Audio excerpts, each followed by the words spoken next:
Privatise करना है। जनाबी speaker 9 डेस्कोस और PIA इस वक्त उनकी एसेट्स 1000 अरब रुपए के हैं, लेकिन अगर आप बजट स्पीच इनकी देख ले उसमें गवर्नमेंट का क्लेम यही है कि इसको बेच के हमारे पास रियलाइजेशन हो जाएगी जी, रियलाइजेशन हमारे पास हो जाएगी 30 अरब।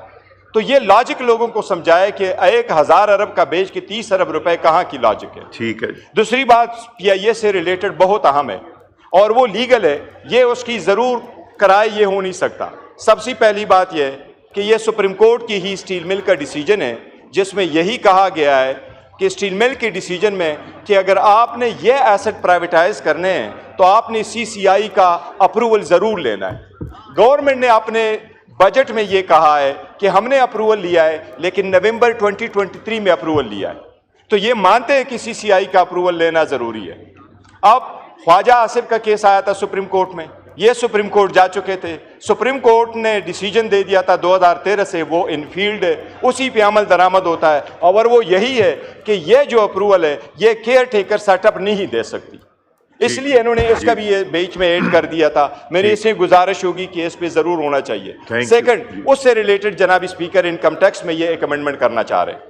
इनकम टैक्स में ये अमेंडमेंट करना चाह रहे हैं कि ये कहता है कि कैरी फॉरवर्ड लॉसेस के लिए, और कैरी फॉरवर्ड लॉसेस यस ये इनकम टैक्स का एक प्रॉपर कंसेप्ट है, लेकिन PIA के लिए इन्होंने स्पेशल कर दिया और PIA के लिए इन्होंने बनाया कि फ्रॉम नाउ ऑनवर्ड्स 1 जुलाई से PIA का कैरी फॉरवर्ड लॉसेस के लिए 10 साल का टाइम दे दिया।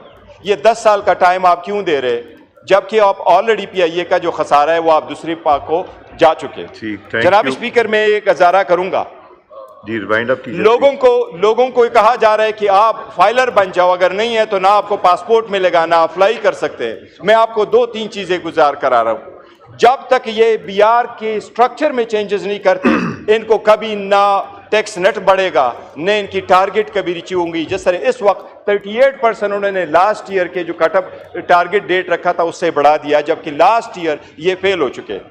जनाब स्पीकर, अमेरिका में जो इनलैंड रेवेन्यू सर्विसेज है उसका मैं आपको मवाजना कराता हूं। 2022 की इनकी रिपोर्ट है, उनके पास एम्प्लॉइज 2022 में इतने ही एम्प्लॉइज है और मैं स्क्रीनशॉट लेके आ चुका हूं ताकि वजीर साहब का यकीन हो जाए कि this is for a fact.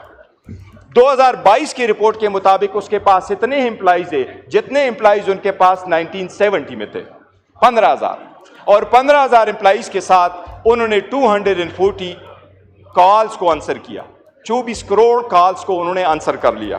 सबसे बड़ी बात उनके ये है कि आज भी वो बजट के हिसाब से जो पॉलिसी बनाते हैं उनको नेट बढ़ाने के लिए आप नेट तो बढ़ा देते हैं लेकिन स्लेब नीचे कर देते हैं। ये मैंने इनकम टैक्स में।